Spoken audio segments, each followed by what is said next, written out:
Couples who had been together for an average of 10 years were sat down and given a test. One partner answered 20 statements about their own preferences, things like whether they would enjoy a year living abroad, or whether they would rather stay in than go to a party. The other partner had to predict those answers exactly. Out of 20, they got an average of 4.9 right. Chance alone would have produced 2.8. Then the researchers asked them how many they thought they had got right. The average guess was 12.6. 10 years together, and they were reading each other at barely above coin flip level while believing they were reading each other almost perfectly. That is from a set of 25 experiments published in 2018 by Tal Eyal, Steffel and Nicholas Epley. And it is the reason for the title of this video. But not in the way it sounds. The instruction to stop trying to understand women usually arrives with a particular flavor attached. Women are irrational, unknowable, a maze with no exit. So give up and stop asking.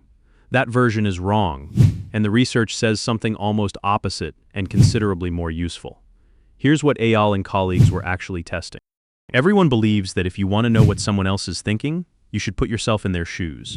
Imagine their situation. Take their perspective. It is the most standard advice in existence. Across those 25 experiments, they found no consistent evidence that it works.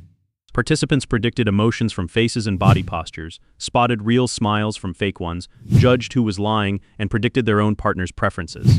Perspective taking did not reliably improve accuracy on any of it. If anything, it slightly reduced accuracy overall. What it did increase was confidence. That is the finding worth carrying around. The mental act of imagining yourself as somebody else feels like understanding. It produces the sensation of insight without the substance of it. So you end up more certain and no more correct, which is the worst possible combination, because certainty is what stops you checking. And notice this has nothing to do with women. The couples were mixed, the accuracy tests were general. Human beings are simply not good at inferring the contents of other minds, and they are systematically overconfident about it. Any man who thinks his wife is uniquely difficult to read is making a category error because she is finding him just as hard and is probably equally sure that she is not. So what should you do instead? The authors gave the answer in their own title. Understanding another mind requires getting perspective, not taking it. Meaning you ask, and then you believe the answer. That sounds so obvious, it feels like a joke, and it is genuinely what the evidence supports.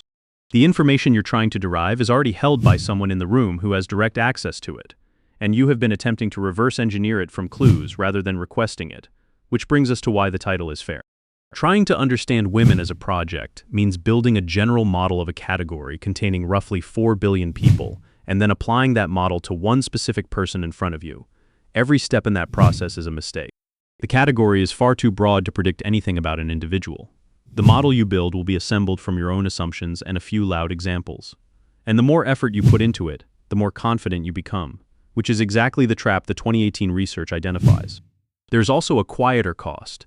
Decoding somebody puts you in the position of an analyst rather than a participant. You're watching for signals, running interpretations, testing theories. That is a strange way to be in a relationship with someone, and people can feel it. Being studied is not the same as being known, and it does not feel remotely similar from the inside. So the honest version of the title is this. Do not try to understand women. Try to understand one woman by asking her direct questions and taking the answers at face value, and accept that you will still be wrong a reasonable amount of the time, because everybody is. There is one more implication worth naming, and it cuts against how most people feel about their own relationships. The 12.6 figure is the dangerous part, not the 4.9. Getting 5 out of 20 is fine. Nobody needs to be a mind reader. The problem is believing you got 13. Because a person who thinks they already know what their partner wants stops asking, and a person who stops asking gets steadily less accurate over time while feeling steadily more expert.